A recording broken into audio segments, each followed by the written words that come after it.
ஆக்சுவலாக நான் single parent, father மட்டும்தான். அம்மா வந்து கோவிட் டைமில் இறந்துட்டாங்க. தென் கொஞ்சம் ஸ்ட்ரகிளாக இருந்தது. அப்புறம் ஃபைனல் இயரில் நான் இன்டர்ன்ஷிப் படித்து என்னோடய ஃபைனல் இயர் ஃபீஸை நானே பே பண்ணிக்கிட்டேன், காலேஜ் ஃபீஸை. தென் தட் இப்போ கொஞ்சம் ஓகே, இப்போ கொஞ்சம் ப்ளேஸ் ஆகிருக்கேன். It is a product based company. எனக்கு தெரிஞ்சு கொஞ்சம் நல்ல ஜாப் தான் நினைக்கிறேன். காலேஜ் முடித்தோடனே நானும் எல்லோரும் மாதிரியும் சும்மா ஜாலியாக சுற்றிட்டு அப்படியே எங்கே போயிட்டு வேலை தேடிக்கலாம் அப்படின்ட்டு தான் நினச்சேன். அப்போ ரீசெண்டாக எனக்கு வந்து ஒரு கோர் கம்பெனியில் வேலை கிடச்சிது. நாங்கள் போயிட்டு குவாலிட்டியில் ஒர்க் பண்ணிகிட்டு இருந்தேன்.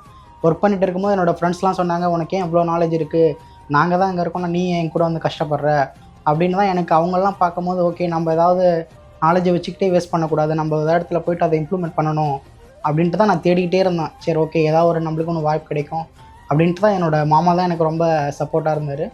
அவரால் தான் நான் வந்து இன்னும் கொஞ்சம் நல்லா இதாகிட்டு இருக்கேன். இன்னுமே அவர் எனக்கு சப்போர்ட் பண்ணிகிட்டு தான் இருக்கார். நான் வந்து நான் ஐடி ட்ரிபிள் மை டிபார்ட்மெண்ட், நான் கோயம்புத்தூரில் படித்தேன். அதுவும் என்னோட ஒரு பெரிய ஃபியராக இருந்தது. எப்படின்னா ஒரு நான் ஐடிலேருந்து எப்படி ஒரு ஐடிக்கு ஜம்ப் ஆக போகிறோம், கொஞ்சம் ஏன்னா நம்மளுக்கோட லாஜிக்கல் திங்கிங் கொஞ்சம் கம்மியாக இருக்கும் அப்படின்னு தான் நான் கொஞ்சம் நினச்சிட்டு இருந்தேன். பட் ஆனால் போக எனக்கு அந்த ஒரு ஃபியரே இல்லை.